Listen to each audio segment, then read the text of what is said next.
Alléluia. On va se recommander à la grâce du Seigneur. Éternel Père Céleste, Papa, nous te prions que tu puisses être au contrôle. Seigneur, je suis juste un instrument. Et je te prie, Seigneur Père, que ce que tu as destiné à ce que tes enfants reçoivent en ce matin puisse être reçu dans leur cœur. Que l'ennemi ne vienne pas distraire, que l'ennemi ne vienne pas voler. Reçois la gloire, Père, au nom de Jésus. Amen. Gloire à Jésus. Alors j'aimerais qu'un bien-aimé ou une bien-aimée puisse entonner ce cantique qui dit « Règne, règne ».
Pourquoi lorsque nous le contemplons, nous réalisons que devant lui, nos problèmes ne valent rien. Notre Dieu est grand, notre Dieu est fort. Alors ce matin, j'aimerais te dire, il est plus grand que ton problème. Il est plus grand que ta situation, il est plus grand que ce qui est en train de tracasser ton cœur.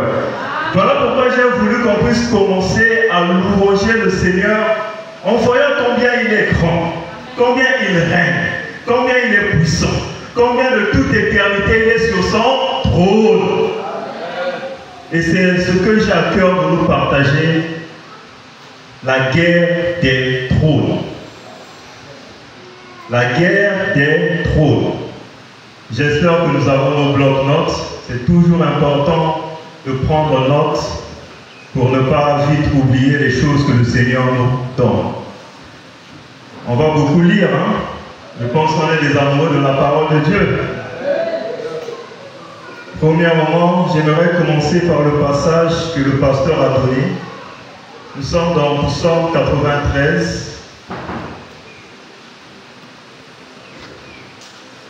Psaume 93, les 5 versets dans tout le psaume, nous allons lire.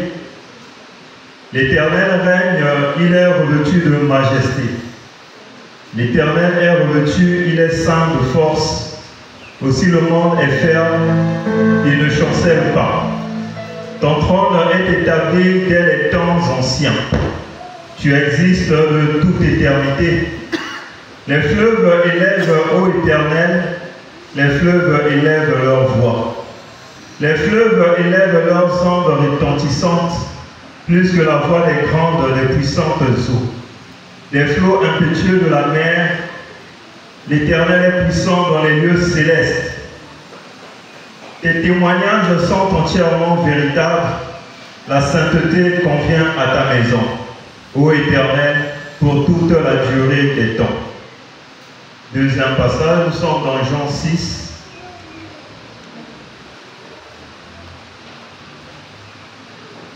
Jean 6, le verset 28 au verset 29. Jean 6, le verset 28 au verset 29. Nous allons lire. Il lui dit, que devons-nous faire pour faire les œuvres de Dieu? Jésus leur répondit, l'œuvre de Dieu, c'est que vous croyez en celui qui l'a envoyé. Je répète. Ils lui dirent, que devons-nous faire pour faire les œuvres de Dieu?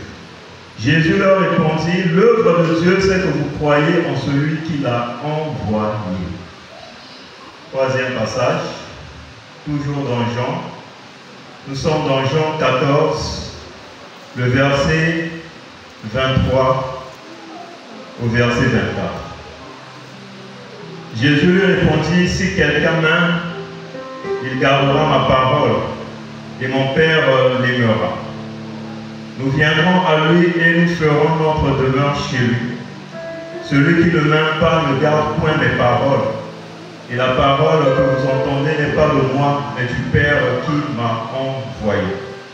On va se limiter par là. Ici, nous voyons dans Psaume 93, il nous est rappelé que l'Éternel règne.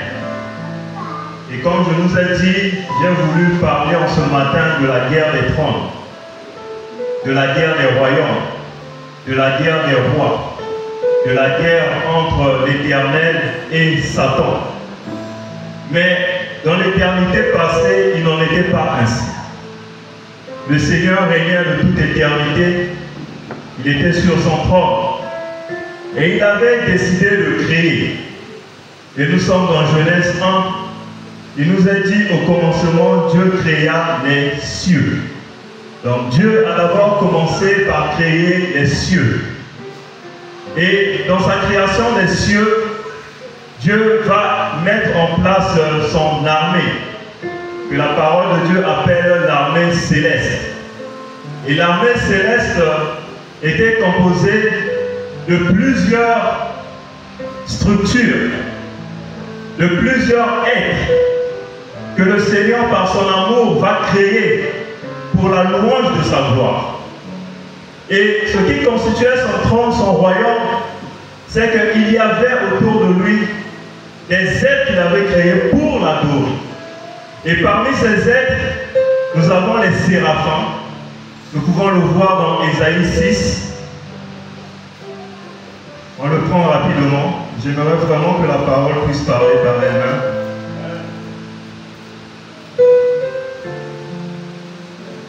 Ésaïe 6,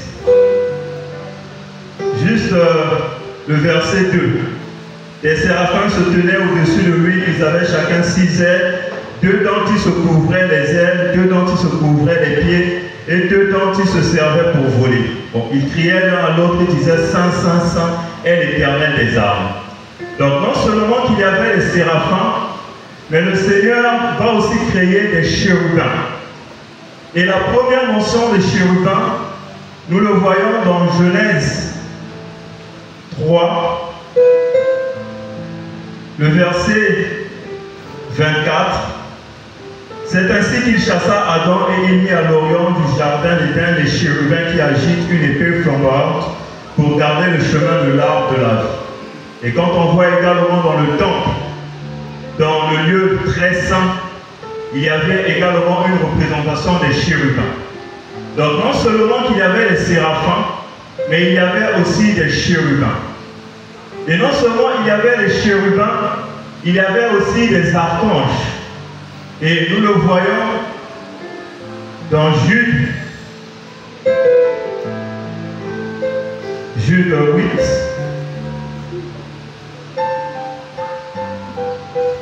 Jude 8 et 9.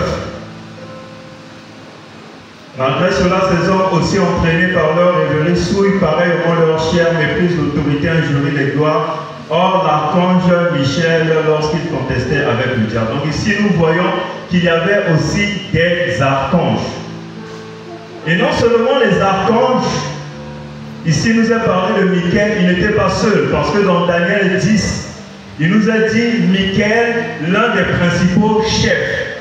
Donc si la Bible dit qu'il était l'un des principaux chefs, ça signifie qu'il n'était pas le seul et il y avait plusieurs autres avec lui. Donc il y avait des archanges, il y avait aussi ceux qui veillaient.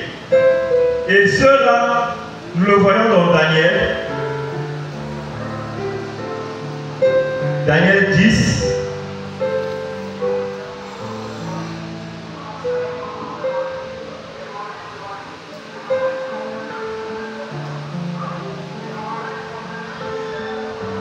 Nous faisons Daniel 4.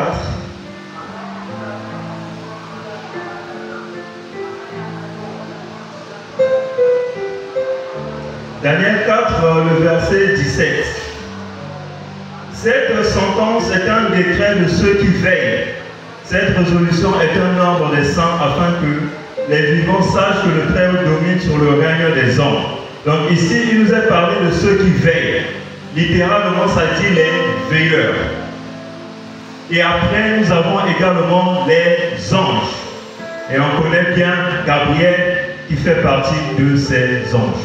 Donc on voit la structure de l'armée céleste, on voit les séraphins, on voit les chérubins, on voit les archanges, on voit ceux qui veillent, on voit les anges. Et c'est ce qui caractérisait le royaume des cieux, l'armée céleste.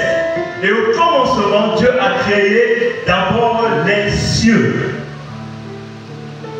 Et quand il va les créer, les chérubins, parmi l'un d'entre eux, il y avait un qui avait la responsabilité de conduire les autres dans l'adoration. Quelqu'un connaît son nom? Lucifer. Lucifer.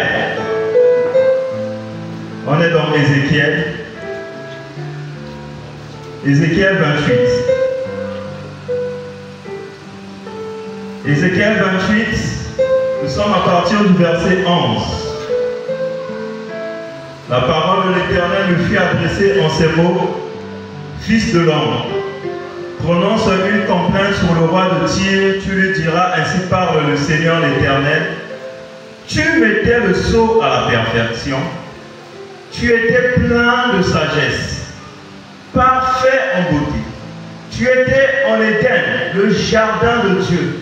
Tu étais couvert de toute espèce de pierres précieuses, de sardoine, de topaz, de diamant, de chrysolite, d'onyx, de jaspe, de saphir, d'escarboucle, d'émeraude et d'or. Tes tambourins et tes flûtes étaient à ton service, préparés pour le jour où tu fus créé. Tu étais un chérubin protecteur aux ailes déployées. Je t'avais placé et tu étais sur la sainte montagne de Dieu. Tu marchais au milieu des pierres étincelantes. Tu as été intègre dans tes voies depuis le jour où tu fus créé. On s'arrête d'abord par là. Là, on voit Lucifer. D'où vient le mot Lucifer? C'est dans Ésaïe 14. On le prend également.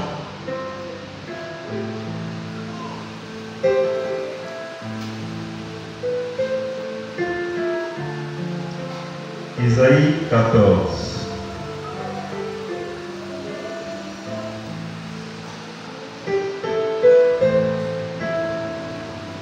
Ésaïe 14, le verset 12.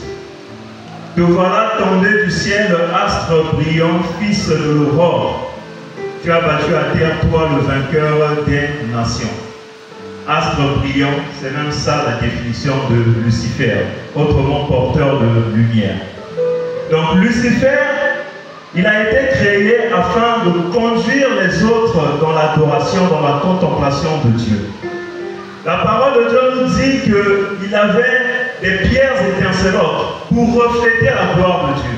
Pour que lorsque les anges voient de par ces étincelles le reflet de la gloire de Dieu et qu'ensemble ils puissent louer le Seigneur. Lucifer avait reçu un ministère céleste. Et son ministère, c'était celui de mettre le sceau de Dieu à la perfection. Son ministère était celui de conduire les autres dans l'adoration. Son ministère était celui de conduire les autres à voir combien Dieu est grand, à voir combien Dieu est puissant. C'était l'œuvre que le Seigneur lui avait donnée. C'était l'œuvre, la tâche que le Seigneur lui avait remise. Mais malheureusement, Lucifer, en conduisant les gens vers le Seigneur, il va oublier qu'il était juste un instrument. Il va oublier qu'il était juste un canal par lequel le Seigneur se reflétait aux autres, par lequel le Seigneur se révélait aux autres. Et au lieu de présenter le Seigneur, il va vouloir s'attribuer cette gloire. Et c'est ce que nous lisons ici. Tu disais en ton cœur, je monterai au ciel, j'élèverai mon trône au-dessus des étoiles de Dieu. Les étoiles de Dieu, ce sont les anges. Je m'assiérai sur la montagne de l'assemblée à l'extrémité du septentrion. Je monterai sur le sommet des nues, je serai semblable au très haut. Lucifer n'a pas voulu accepter son rôle, sa place. Il a voulu aller au-delà de ce que le Seigneur l'avait destiné. Et comme conséquence, il nous a dit que voilà tombé. Pourquoi il est tombé dans Ézéchiel? On le lit également. Ézéchiel 28. Tu as été intègre dans tes voies depuis le jour où tu fus créé jusqu'à celui où l'iniquité a été trouvée chez toi. Alors qu'avant il était intègre. Avant il mettait le sceau de Dieu à la perfection. Avant il était plein de sagesse, parfait en beauté. Mais les choses que le Seigneur avait données l'ont détourné. Les biens, les dons, les charismes que le Seigneur avait donnés l'ont égaré. Et il a voulu prendre la place de Dieu. Il n'a plus voulu se contenter de son œuvre. Il est passé à côté de son appel. Et ici, il nous a dit, jusqu'à celui où l'iniquité a été trouvée chez toi, par la grandeur de ton commerce, tu as été rempli de violence et tu as péché. Pourtant, il n'y avait pas de péché en lui. Pourtant, il était intègre. Pourtant, il était dans la justice de Dieu. Mais à cause de la gloire, cette gloire l'a détourné. Pourquoi? Parce qu'il a voulu prendre la place de Dieu. Et la sanction du Seigneur, je te précipite de la montagne de Dieu. Pourquoi il a été précipité? Parce qu'il n'a plus reconnu le trône de Dieu. Parce qu'il a voulu prendre le trône de Dieu. Il a voulu occuper la place de Dieu. Et Dieu l'a chassé. Dieu l'a précipité. Et je vais là ouvrir une parenthèse en disant, Lucifer, actuellement appelé le diable, est une gloire déchue. Et étant une gloire déchue, nous n'avons pas reçu le droit de l'injurier. D'ailleurs, les enfants de Dieu n'injurient pas. Et ce qu'on remarque, c'est que beaucoup d'enfants de Dieu sont ignorants. Ils injurient le diable. Ils insultent le diable. La parole de Dieu ne nous permet pas cela. C'est une parenthèse. On le voit dans Jude 8 à 11. Jude 8 à 11. Malgré cela, ces hommes aussi entraînés par leur rêverie souillent pareillement leur chair, méprisent l'autorité et injurient les gloires. Or l'archange Michel, lorsqu'il contestait avec le diable et lui disputait le corps de Moïse, n'osa pas porter contre lui un jugement injurieux, mais il dit que le Seigneur te reprime. Eux, au contraire, ils parlent d'une manière injurieuse de ce qu'ils ignorent. Et ils se corrompent de ce qu'ils savent naturellement comme les brutes. Malheur à eux, car ils ont suivi la voie de Caïn, ils se sont jetés pour un salaire dans le garement de Balaam, ils se sont perdus par la révolte de Corée. Donc c'est une mise en garde également pour nous, étant enfants de Dieu. Oui, Lucifer est un ange déchu, mais nous n'avons pas reçu l'autorisation de la parole de Dieu de prononcer des insultes à son égard. Il faut dire les choses comme elles sont. On referme tout de suite la parenthèse. Et là, on voit Lucifer également va vouloir établir son trône. Il va vouloir établir son règne. Et la Bible va nous dire qu'il va être chassé. Et il va emporter avec lui un tiers des anges. Un tiers de l'armée céleste va le suivre. Et quand ces gens vont le suivre, eux également, ils vont établir leur royaume. Eux également, ils vont établir leur trône. Et leur trône sera l'exact opposé du trône de Dieu. Le trône de Dieu, ce qui le caractérise, c'est la sainteté, comme on a eu à le lire en Psaume 93. Mais le trône du diable, ce qui le caractérise, c'est l'impureté. Le trône de Dieu, ce qui le caractérise, c'est la justice de Dieu. C'est la bonté, c'est la miséricorde. Mais le trône de Lucifer, ce qui le caractérise, c'est la haine, c'est la méchanceté, c'est la violence, c'est la mort, c'est le meurtre. En résumé, c'est un trône de péché. Et dans Genèse, lorsque le Seigneur va voir qu'une grande partie de son armée a suivi Lucifer et ils ont établi leur royaume, le Seigneur va dire dans Genèse 1, le verset 26, faisant l'homme. Et il va créer l'homme pour que l'homme, comme Lucifer à l'époque, puisse également être un porteur de lumière à la création. Pour que l'homme puisse également être celui qui va apporter la révélation de Dieu. Celui qui va conduire les autres à la louange. Celui qui va conduire les autres à l'adoration. Lucifer a failli par rapport à ce rôle que le Seigneur avait donné. Et Dieu va dire cette fois-ci, faisons l'homme à notre image. Genèse 1, le verset 26.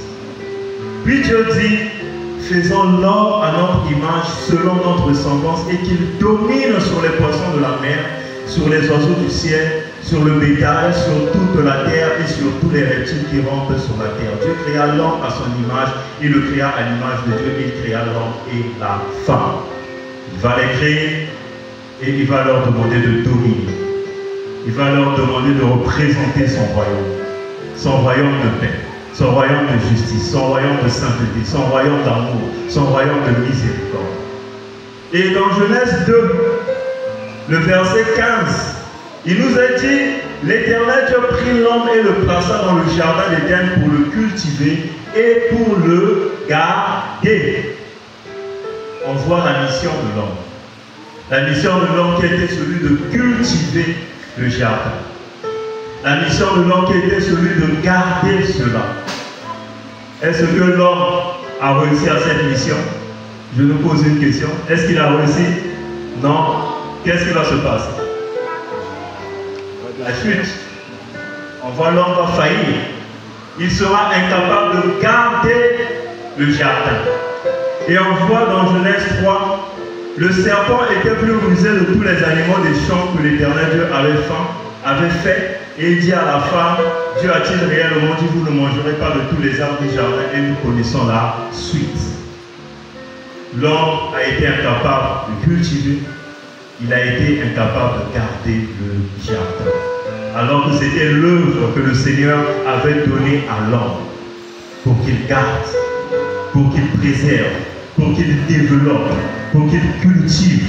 Et lorsque l'ennemi va s'infiltrer, on va voir que le Seigneur va également juger l'homme. Mais là où on voit la miséricorde du Seigneur pour Lucifer, le Seigneur ne l'a pas donné une seconde chance. Pour les anges déchus, le Seigneur ne leur a pas donné une possibilité de se rattraper.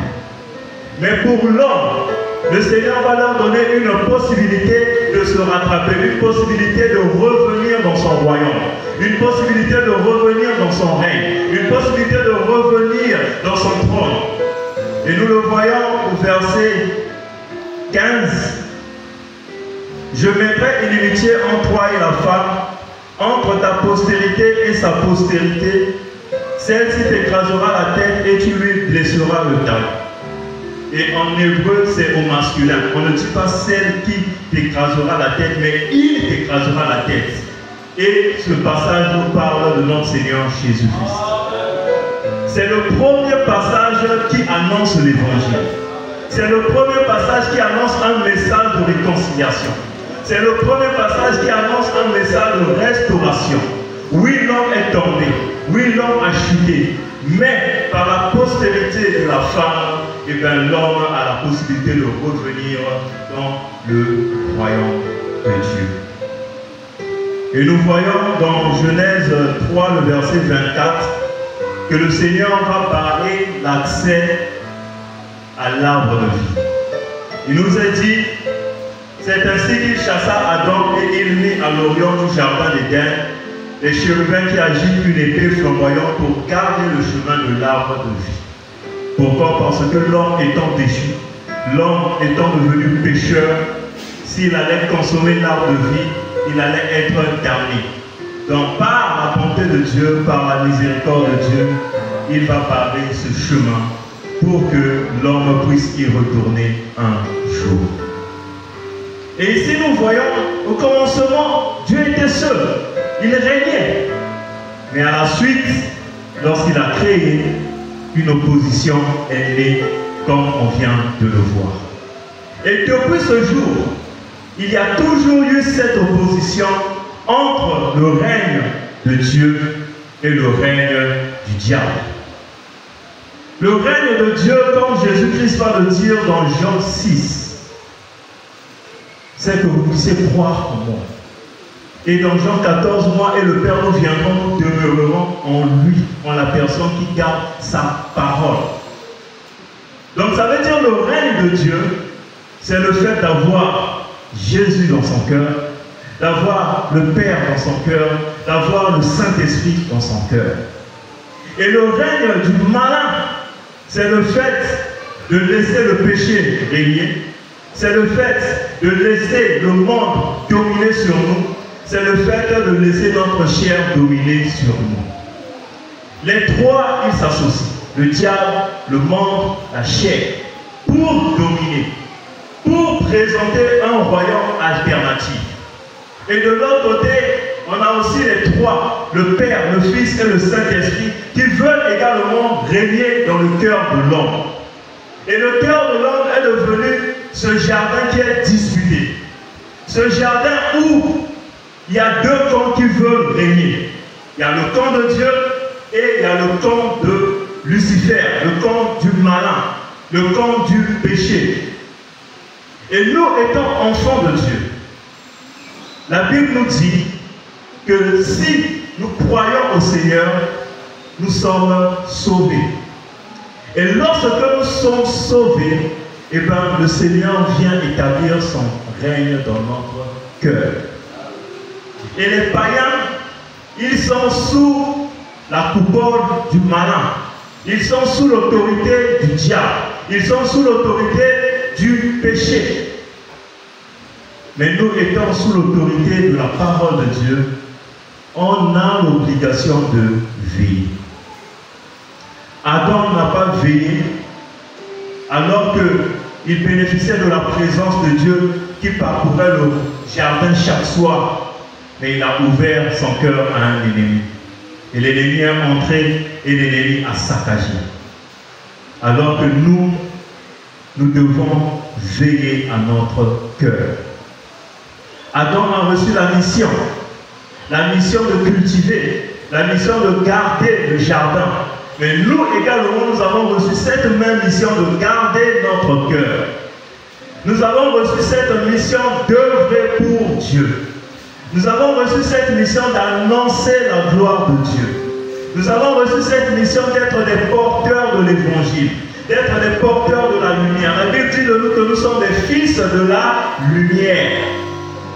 Donc, étant les fils de la lumière, nous apportons la lumière à ce monde qui est ténébreux. Nous apportons la lumière à ce monde qui est empli de la violence, à ce monde qui est empli de la méchanceté. Et en cela, nous sommes un. En cela, nous avons reçu l'onction de Dieu. 1 Jean 2.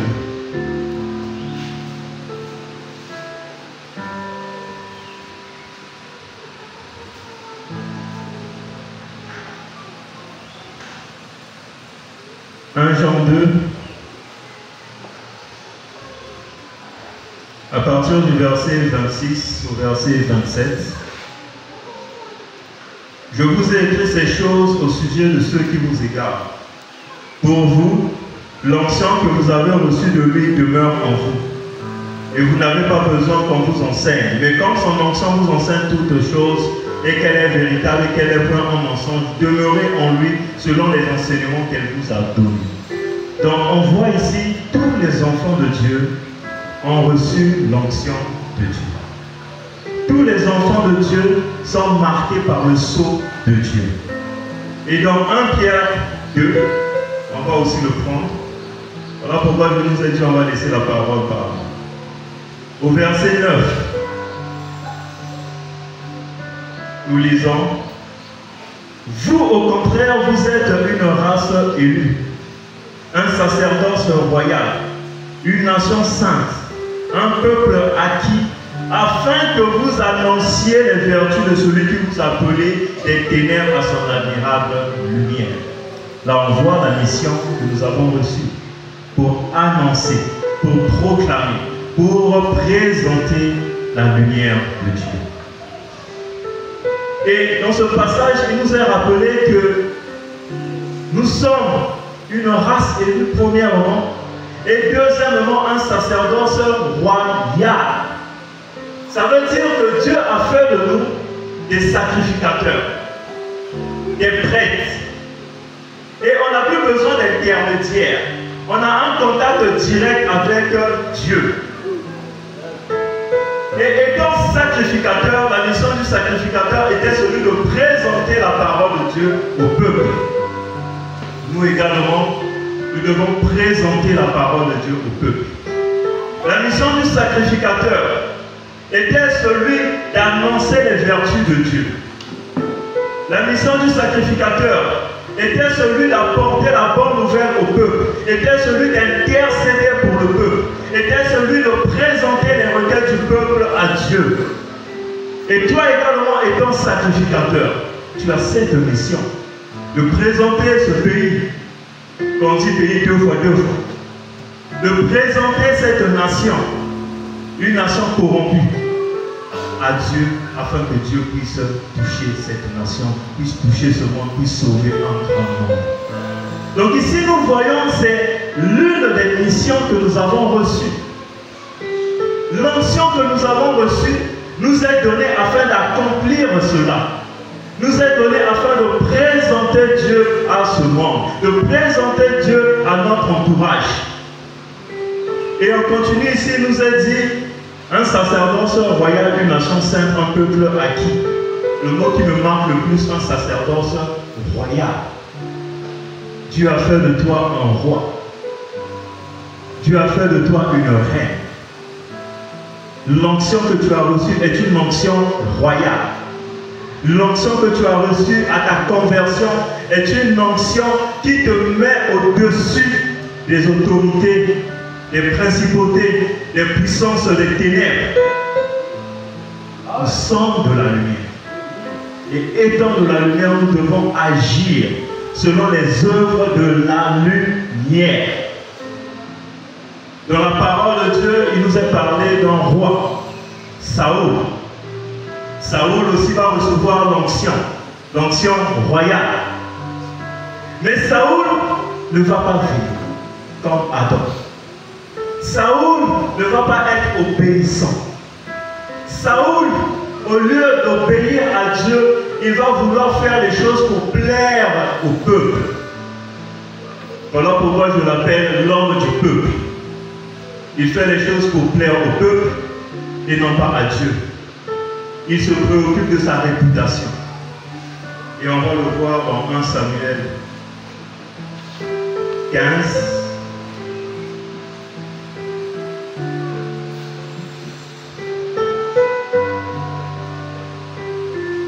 1 Samuel 15, au verset 19.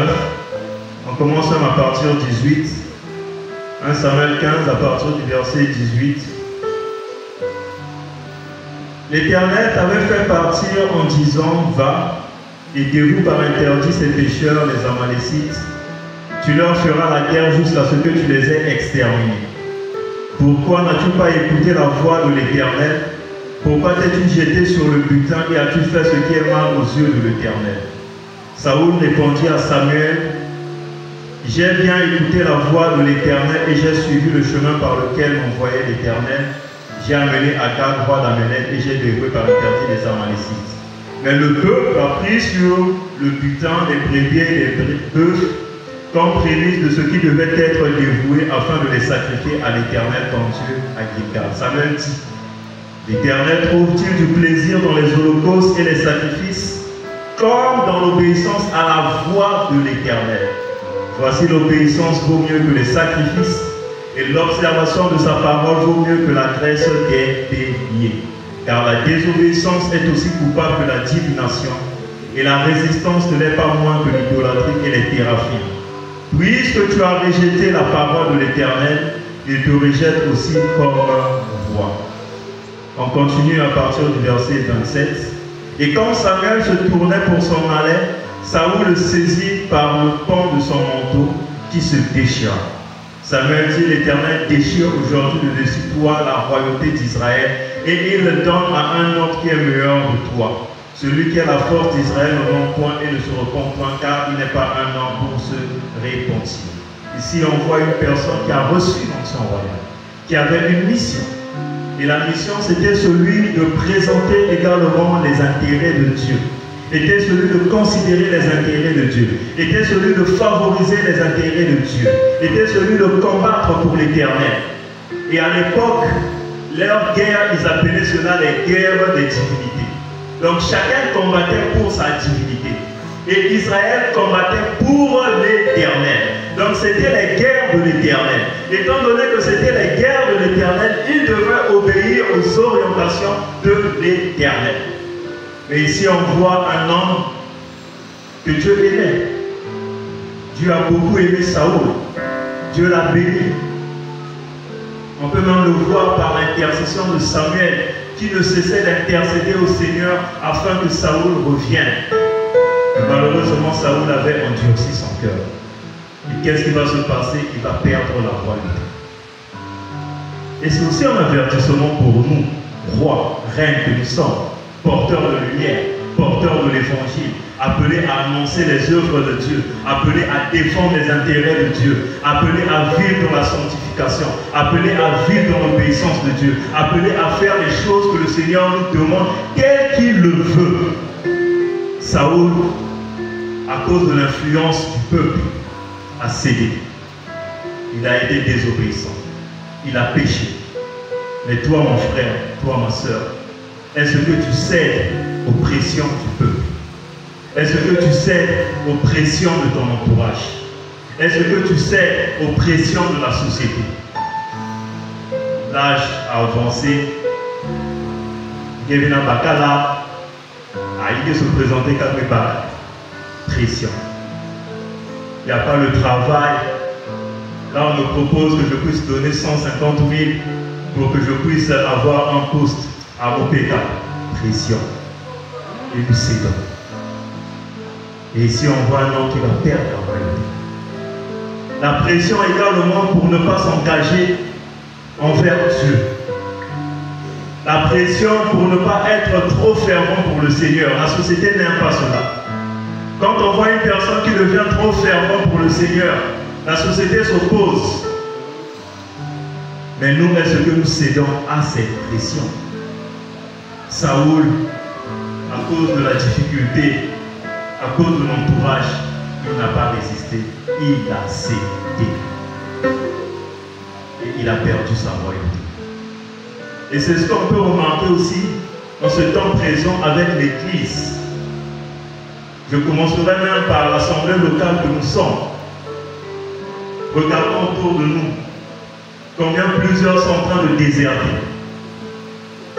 Combien plusieurs donnent des raisons bancaires pour ne pas s'engager à l'Éternel. Combien plusieurs sont découragés. Combien plusieurs mettent leur intérêt au devant.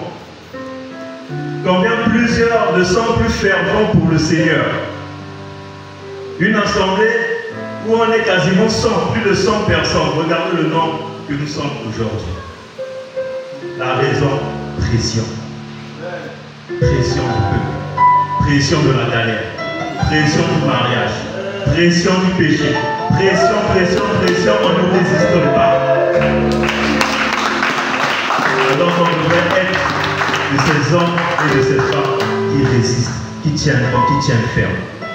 Et lorsque on continue, Dieu va nous présenter son modèle, l'homme selon mon cœur. On va voir la personne de David. David qui était méprisé par sa parenté. Quand Samuel va demander à ce qu'on puisse présenter ses fils, que Isaïe puisse présenter ses fils, David va être mis de côté. Isaïe va juste présenter 7, alors qu'il en avait 8. Comme pour dire, lui n'est pas intéressé par ces choses, ça ne le concerne pas. Mais c'était le choix de Dieu. C'était l'élu de Dieu. Et toi également, tu es le choix de Dieu. Tu es l'élu de Dieu. Rejeté par ta famille, rejeté par ce monde, rejeté par ce système, mais Dieu t'a accueilli, Dieu t'a choisi, Dieu t'a oint. Tu as l'onction royale sur toi. Tu as l'onction de Dieu sur toi. Malgré l'opposition, Dieu t'a aimé. Malgré l'Isaïe de ce monde, le malin qui ne voulait pas te laisser, qui ne voulait pas que tu puisses recevoir cette onction, qui ne voulait pas que tu sois sauvé, qui ne voulait pas que tu puisses appartenir au royaume de Dieu. Mais Dieu a brisé cette opposition pour que tu l'appartiennes. Et on voit David, un homme qui considérait les intérêts de Dieu. Un homme qui avait à cœur les choses de Dieu. Il va recevoir son onction étant jeune. Il va recevoir son onction étant adolescent assurément, parce qu'il va accéder au trône à 30 ans. Mais il va laisser que le Seigneur puisse le former. Il va passer à l'école de la formation de Dieu. Il va accepter les épreuves de Dieu. Il ne sera pas comme Saoul, où on lui présente une épreuve qu'il désobéit. Mais bien au contraire, David va être celui qui agit selon la parole de Dieu. Il va être une personne aussi qui est repentante. Une personne qui, quand il a failli, ne se défend pas, ne se justifie pas, comme on a vu avec Saoul. Au lieu de se repentir, non, il se défend. Il veut justifier son péché. Il veut justifier ses œuvres. Alors que ses œuvres ne glorifient pas le Seigneur. Alors que ses œuvres sont à côté de la parole de Dieu. Au lieu de se repentir, non, il veut comme dire que je l'ai fait pour le bien de l'Éternel. Il veut comme aider Dieu. Mais le cœur de David, si Dieu lui dit, va ici, il va.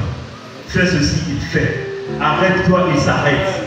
C'était l'homme selon le temps de Dieu. Il attendait le temps de Dieu. Et dans la parole de Dieu, vous pouvez le lire dans 1 Samuel, David consultait toujours l'Urim et le Thummim, les forts, parce que l'Urim et le Thummim étaient sur les forts, pour connaître la volonté de Dieu. Si on l'attaquait, il demandait, est-ce que cette ville va me livrer? Oui ou non? Cette ville va te livrer, il faut prendre la fuite. Il prend la fuite. Il voulait même tuer Nadab, un homme dur, méchant. Mais il va écouter la voix d'une femme pour lui dire ne fais pas cela parce que tu vas entacher ton témoignage. Il va comprendre que ça, c'est le Seigneur qui me parle. Il ne va pas agir dans la méchanceté. Donc on voit ce cœur royal de David que le Seigneur est en train de chercher. Ce cœur que n'a pas eu Lucifer. Ce cœur que n'a pas eu Adam. Gloire à Dieu. Il s'était repenti assurément. Mais nous, le Seigneur nous a donné ce cœur. Dans Ézéchiel, il nous a dit qu'il va ôter notre cœur de pierre et nous donner un cœur de chair. Ça veut dire les choses que David a fait, tu as également la capacité dans le Seigneur à le faire. David a résisté. Il était dans la caverne. Saoul, celui qui voulait le tuer, va entrer dans la caverne pour faire ses besoins.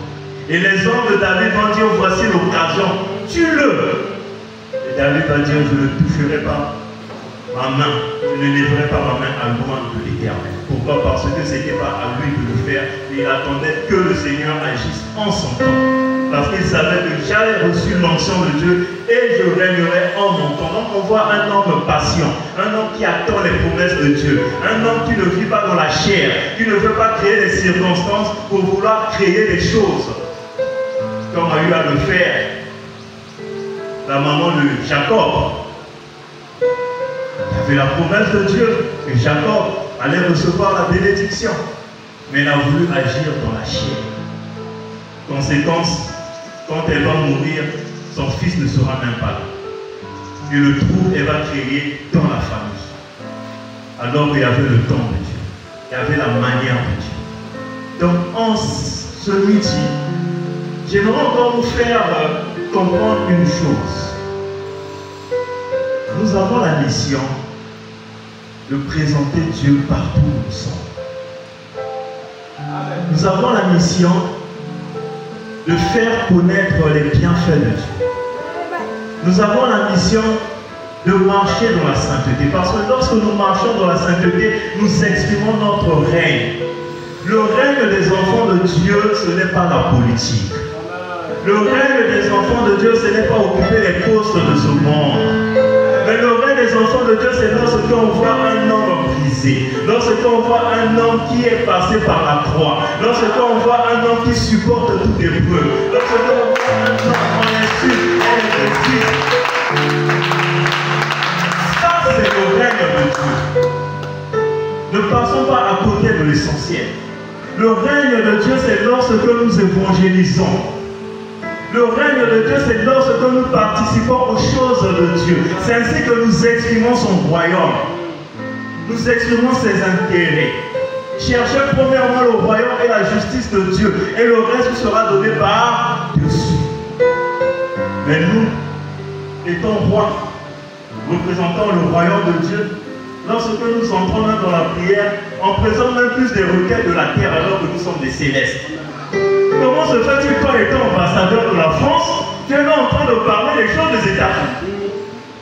Tu es ambassadeur du Congo, tu es là à présenter les choses du Congo. Qu'est-ce que Congo? Non, mais tu es ambassadeur de la France.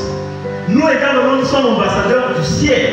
Ça veut dire que nous devons privilégier les choses du ciel. Et quelles sont les choses du ciel?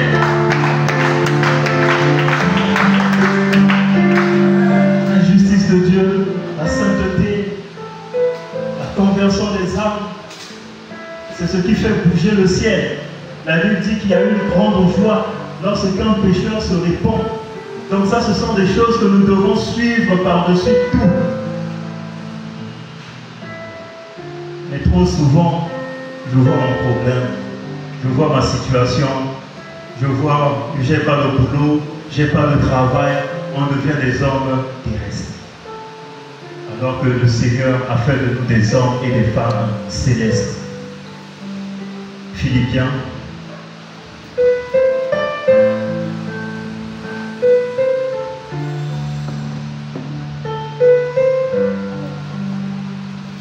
Philippiens 3.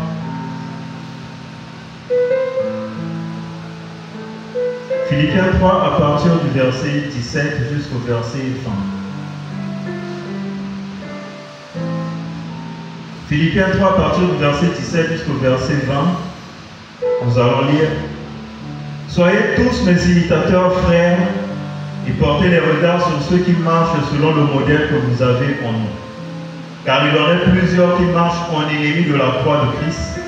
Et je vous en ai souvent parlé, et j'en parle maintenant encore en pleurant. Leur fin sera la perdition. Ils ont pour Dieu leur ventre. Ils mettent leur gloire dans ce qui fait leur honte.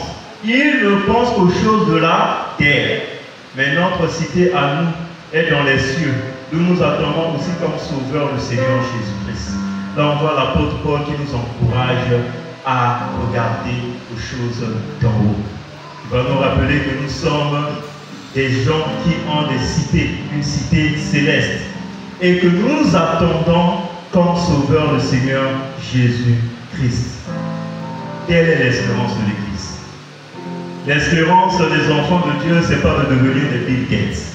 Si c'est ça ton espérance, tu vas taper à côté.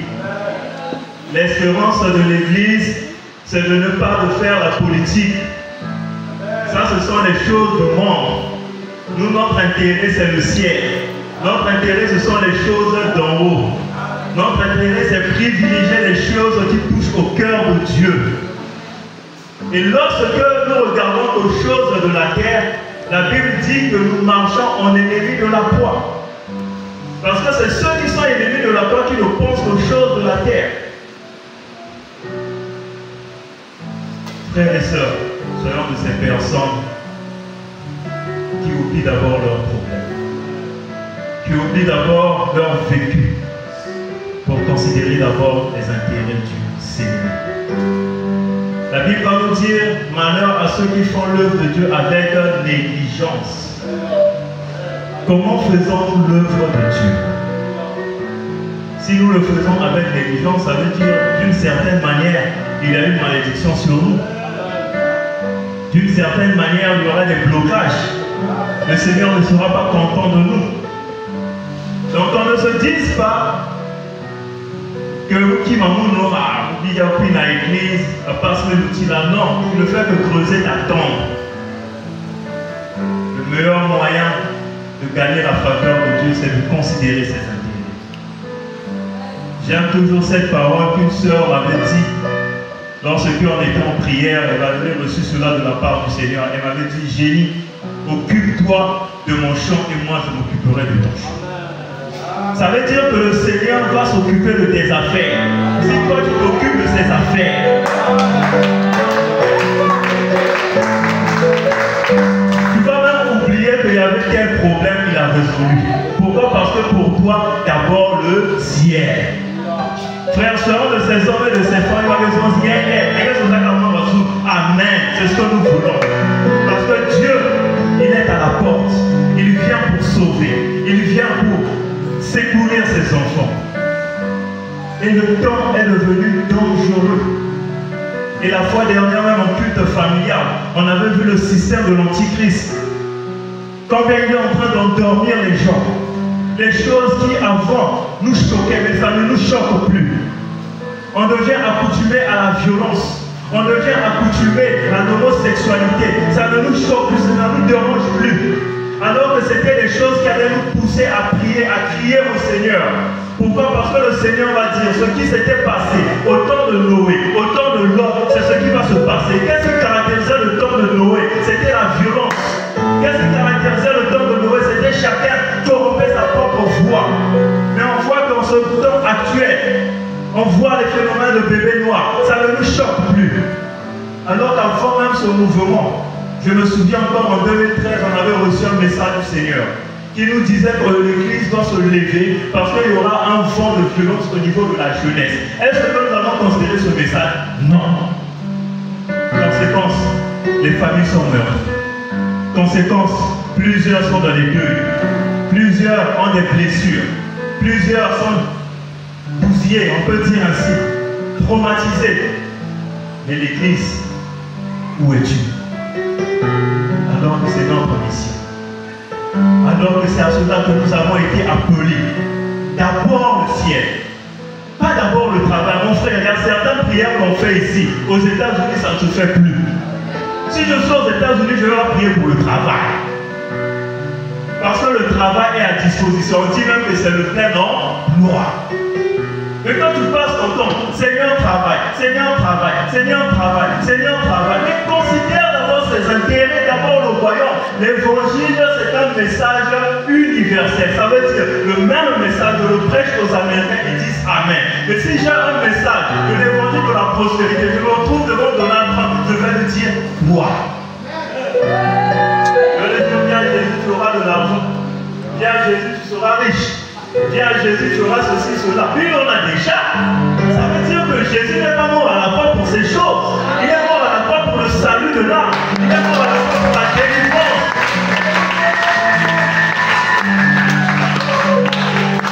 Soyons de ces hommes et de ces femmes qui mettent les priorités du Seigneur au-dessus. Au commencement était Dieu. La Bible ne dit pas au commencement était l'homme. Ça veut dire en toute chose d'abord Dieu. Frère, faisons ceci. Où est l'intérêt de Dieu?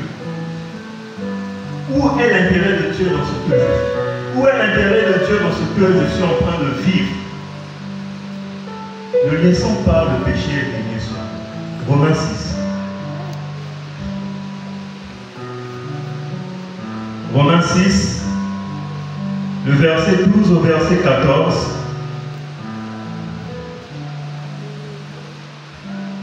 Que le péché ne règne donc point dans votre corps mortel et n'obéissez pas à ses convoitises. Ne livrez pas vos membres au péché comme des instruments d'iniquité, mais donnez-vous vous-même à Dieu. Donnez-vous vous-même à Dieu. Comme étant vivants, de mort que vous étiez, et offrez à Dieu vos membres comme des instruments de justice. Car le péché n'aura pas le pouvoir sur vous, puisque vous êtes non sous la loi, mais sous la grâce. Ici, la parole de Dieu nous dit qu'il ne faudrait pas que le péché règne sur nous. Pourquoi? Parce que notre cœur, la Bible va le dire dans Jean 14, qu'on a eu à le voir, moi et le Père, nous ferons notre demeure dans votre cœur. Donc notre cœur, ça doit être la demeure de Dieu. Nous sommes le temple du Saint-Esprit. Donc nous ne devons pas laisser accès au péché de venir régner sur nous. Nous ne devons pas devenir esclaves du péché. Nous ne devons pas devenir de ces hommes et de ces femmes qui sont encore liés par le péché. Nous avons la force, par la grâce de Dieu, de nous sortir de ces choses. Et en ce matin, s'il y a encore des choses qui te retiennent, pour que tu ne puisses pas mettre les intérêts de Dieu, je vais te prier pour que tu puisses prier. Et le Seigneur va briser sur nous. Nous devons être de ces hommes et de ces femmes qui sont véritablement engagés à l'œuvre de Dieu. L'œuvre de Dieu, c'est tout simplement faire ce que le Seigneur nous demande de faire. David a tout simplement fait ce que le Seigneur l'a demandé de faire. Et il a accédé au règne concret. Et nous également, nous avons reçu l'onction de Dieu. Et comme David, il faut un parcours. Un parcours jusqu'à ce que tu sois établi concrètement roi. Et nous également, nous serons établis concrètement roi et reine lorsque Jésus-Christ viendra régner sur la terre. En attendant, tu es en formation. En attendant, tu dois passer par les épreuves, par lesquelles le Seigneur va te briser, par lesquelles le Seigneur va te tailler, pour que tu puisses encore mieux le ressembler, pour que tu puisses être à son image. On a lu dans Genèse 1, 26, faisons l'homme à notre image et à notre ressemblance. Tu dois ressembler à Dieu, tu dois ressembler à sa sainteté. Donc on te voit, on va voir la gloire de Dieu. Et la gloire de Dieu se manifeste d'abord dans le fruit de l'esprit. La gloire de Dieu, c'est pas d'abord tomber les choses. Non. On est tous venus parler de la beauté de Dieu. Et les sacrificateurs, les habits qu'ils portaient, on disait c'était les ornements de sainteté. Donc nous également, nous sommes beaux, nous sommes revêtus des ornements de sainteté lorsque nous marchons dans l'intégrité, lorsque nous marchons dans la sainteté, lorsque le péché ne se trouve pas en nous. Jésus va dire qu'il y a un qui vient, mais il n'y a rien de Jésus en lui. Ça veut dire que nous également, nous ne devons rien avoir du péché en nous. Nous ne devons rien avoir de ce monde en nous. Nous ne devons rien avoir de la chair en nous. Nous devons laisser à côté les œuvres de la chair, laisser à côté la sorcellerie, laisser à côté la haine, la jalousie, laisser à côté la crédulité et courons vers le fruit de l'esprit. L'œuvre de Dieu. C'est quoi faire l'œuvre de Dieu? Comme dans Jean 6. Et Jésus va tout simplement répondre, l'œuvre de Dieu, c'est que vous croyez en moi. Croire en Dieu, s'appuyer sur Dieu, s'attendre à Dieu, regarder à lui. C'est ça la base de la vie chrétienne. Non pas regarder aux hommes. Ésaïe.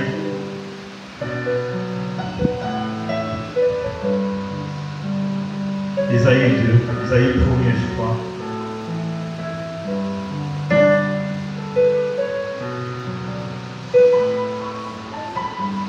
Ésaïe 1er, le verset 10 au verset 17. On peut même prendre jusqu'au verset 18. Écoutez la parole de l'Éternel, chef de Sodome, prête l'oreille à la loi de notre Dieu, peuple de Gomorrhe. Qu'ai-je à faire de la multitude de vos sacrifices, dit l'Éternel? Je suis rassasié des holocaustes de béliers et de la graisse des veaux. Je ne prends point plaisir au sang des taureaux, des brebis et des boucs. Quand vous venez vous présenter devant moi, qui vous demande de souiller mes parvis, cessez d'apporter de vaines offrandières en horreur et en sang, les nouvelles, les sabbats et les assemblées. Je ne puis voir le crime s'associer aux solennités. Mon âme est vos nouvelles lunes et vos fêtes, elles me sont à charge. Je suis las de les supporter. Quand vous entendez vos mains, je détourne de vous les yeux. Quand vous multipliez les prières, je n'écoute pas. Vos mains sont pleines de sang. Lavez-vous, purifiez-vous, ôtez de devant mes yeux la méchanceté de vos actions. Cessez de faire le mal. Apprenez à faire le bien, cherchez la justice, protégez l'opprimé, faites droit à l'orphelin, défendez la veuve. Venez et plaidons, dit l'Éternel. Si vos péchés sont comme le cramoisi, ils deviendront blancs comme la neige. S'ils sont rouges comme la peau, ils deviendront comme la laine. Si vous avez de la bonne volonté et si vous êtes docile, vous mangerez les meilleures productions du pays. Mais si vous résistez et si vous êtes rebelle, vous serez dévorés par le glaive, car la bouche de l'Éternel a parlé. Et c'est par ce passage que j'aimerais chuter. Ici, nous voyons à l'époque d'Ésaïe, le Seigneur qui va rejeter le service que faisaient les sacrificateurs. C'était des hommes qui étaient tombés dans le formalisme, qui se disaient pourvu juste d'arriver au temple, qui se disaient pourvu juste d'offrir des sacrifices. Peu importe ce que je fais, eh bien, le Seigneur va accueillir. Et ils avaient oublié une chose, c'est que le Seigneur, c'est un Dieu de cœur. Le Seigneur ne regarde pas l'apparence, mais le Seigneur regarde au cœur. Lorsqu'on se présente devant le Seigneur, quelle est l'attitude de notre cœur? Quel est l'état de notre cœur? Est-ce que notre cœur est pur? Est-ce que notre cœur est lavé?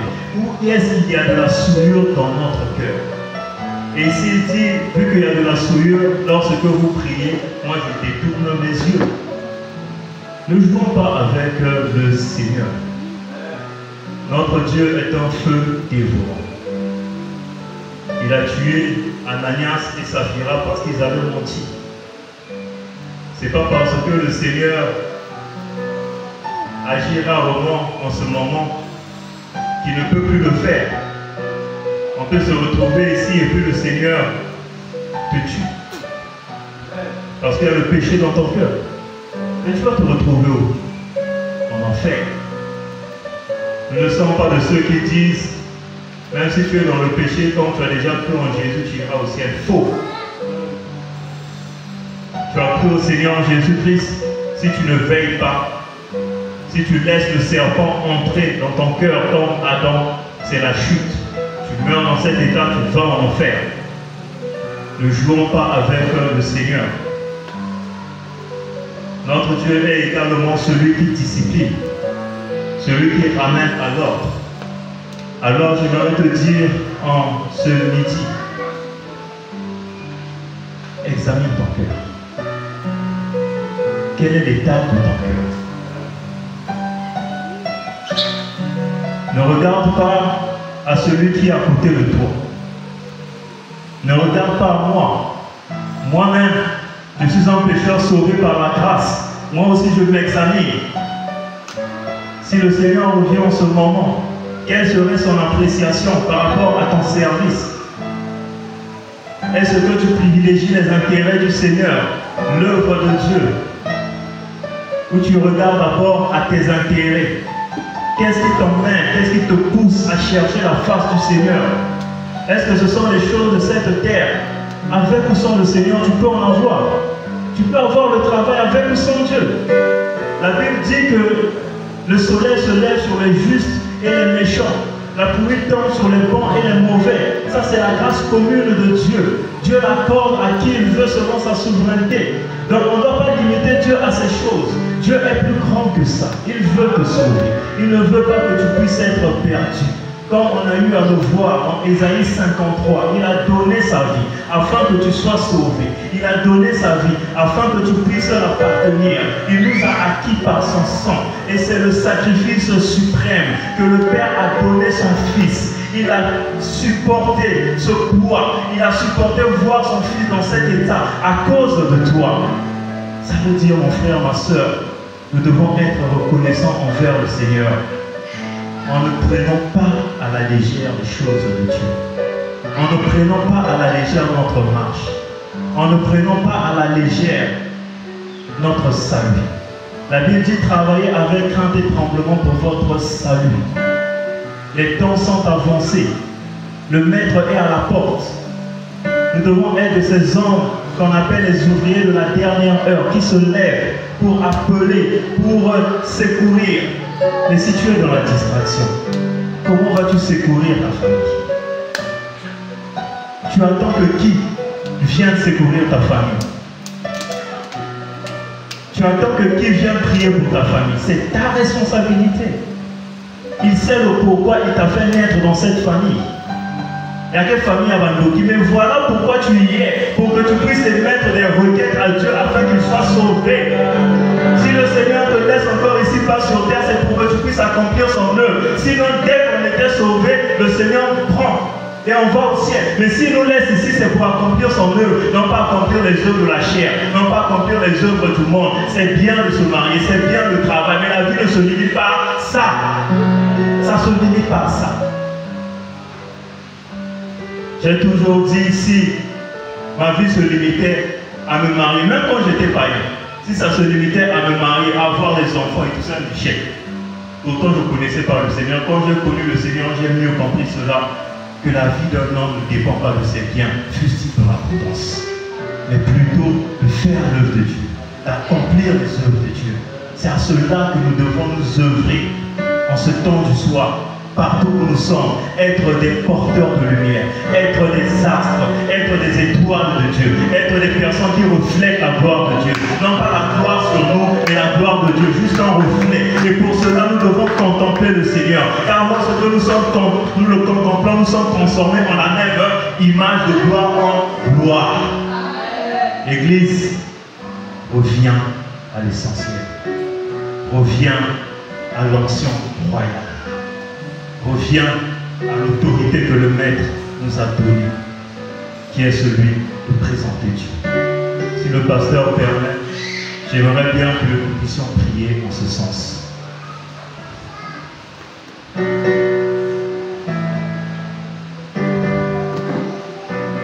Mon cœur, cette assemblée, oh l'état de cette assemblée, l'état de mon cœur, l'état de la nation.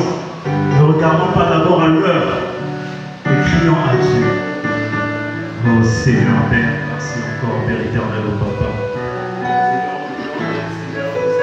Seigneur Père, ce matin, nous voulons encore répandre nos cœurs devant ta contrôle, notre Dieu. Seigneur, nous avons écouté ta parole, Père de gloire. Et après l'avoir écouté, Seigneur, nous voudrons nous examiner encore ce matin. Parce que tu viens de me parler, oh Dieu. Tu viens parler à mon cœur, Yahweh notre roi. Tu viens de parler, Yahweh notre Dieu, à chacun de nous ce matin. Je me retrouve, Seigneur, en train, oh Dieu de gloire, de t'écouter me rappeler, Seigneur mon roi, les choses. Oh Père, Seigneur, que sert-il à un homme de gagner le monde s'il perdait son âme? Que sert-il, Seigneur, à ma personne de gagner l'humanité si jamais, oh Dieu, après tout ceci, je vais en enfer? Seigneur, tu me dis ce matin que ta gloire, oh Dieu, c'est de démontrer tes œuvres au travers de ma vie. Ta gloire, c'est de démontrer au Père tes œuvres au travers de mon quotidien. C'est de présenter Jésus. C'est de défendre l'évangile. Jésus, oh Père, Tu combats pour nous. Et nous, Seigneur, notre roi, nous combattons aussi. Tu nous as dit, Seigneur de gloire, de garder silence. Et toi, tu combats pour nous, Dieu. Seigneur, nous n'avions pas besoin de faire des choses par nous, Père, parce que toi, tu es là. Oh, Éternel, notre roi. Seigneur, accorde-nous la grâce. Nous avons des cœurs endurcis. Nous sommes durs, Yahweh, notre Père. Ce matin, nous voulons te demander pardon, Seigneur. Nous te demandons pardon parce que personne de nous lèvera sa main ce matin pour dire qu'il est meilleur que quelqu'un.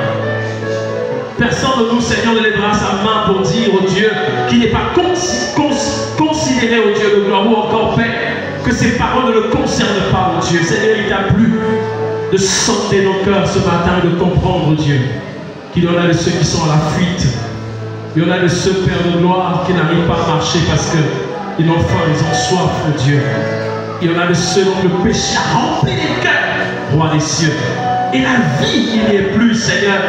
Ils cherchent ta gloire, ils cherchent de te voir. Seigneur, mais impossible parce que le péché a pris la place. Seigneur, accorde ton pardon à chacun de nous ce matin. Chacun dans son couloir, chacun dans sa situation, chacun dans son combat, chacun dans son épreuve, Père. Seigneur, que tu agisses. Seigneur, et ensuite il y a nos soucis et nos combats. Des fois nous ne voyons pas ce qui se passe. Seigneur, mais toi tu es là pour combattre, pour nous devrions simplement te faire confiance. Te faire confiance parce que notre cause est entre tes mains. Seigneur, ton serviteur l'a dit, Père. Seigneur, d'abord toi et ensuite, oh Dieu, mes intérêts. Seigneur, toi tu es là et ensuite, oh Père, vient le reste. Oh, alléluia.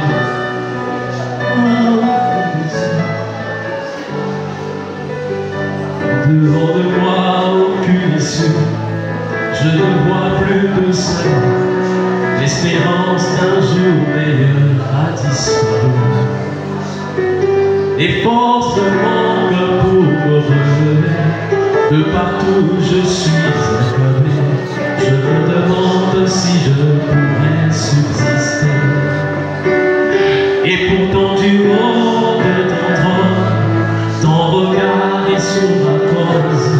Lève-toi afin que mes soucis disposent. Et pourtant du haut de ton trône, tu contrôles toutes choses. Décide que ta volonté s'impose. Et pourtant du haut de ton trône, ton regard est sur ma cause. Lève-toi afin que mes soucis disposent. Et pourtant du haut de ton trône, tu contrôles toutes choses. Décide que ta volonté s'impose.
Mais la Bible me dit aussi, Père, que tu es celui qui s'élève dans le combat. Tu es celui qui défend la cause de tes enfants.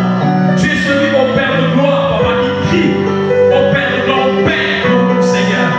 Tu as dit même que tu allais pour préparer une place, afin que nous ne restions pas ici, mais que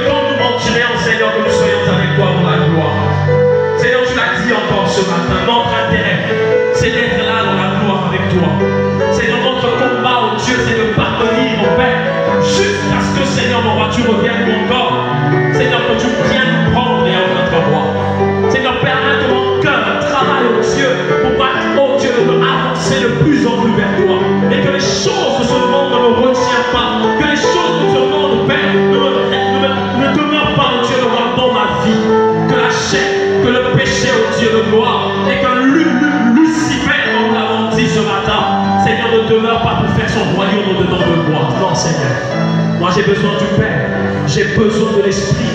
Et j'ai besoin, oh Dieu de gloire, de ta personne. Seigneur, que chacun de nous, Seigneur, travaille, oh Dieu, ce matin, afin de, oh Dieu de gloire, de s'acquérir encore une relation profonde avec toi. Profonde, oh Dieu de gloire, Père, et que rien, Seigneur, ne puisse, oh Dieu, les empêcher de voir ta gloire. Seigneur, ce matin, que les fardeaux tombent. Seigneur, je prie afin que les poids, oh Dieu de gloire, qui empêchaient mon frère, ma soeur, oh Dieu, Seigneur, d'aller vers l'essentiel, d'aller, oh Dieu de gloire, vers ce qui est spirituel, Père. Que ces choses tombent ce matin, dans le nom puissant de Jésus. Père, que les barrières, oh Dieu de gloire, qui ont été érigées, Seigneur, empêchant à ta main, oh Dieu, de s'étendre, afin de soulager, de rassurer, Seigneur, mon roi, que cela soit brisé, détruit, Père. Nous prions, Seigneur, pour ton règne, oh Dieu, que ton règne, Seigneur, se manifeste encore ce matin. Seigneur, merci pour ta parole. Et merci au Dieu de gloire de le faire encore du bien.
Le changement dans nos cœurs au travers sa parole. Que le Seigneur soit béni. Alors nous allons presque à la fin de notre programme de ce matin.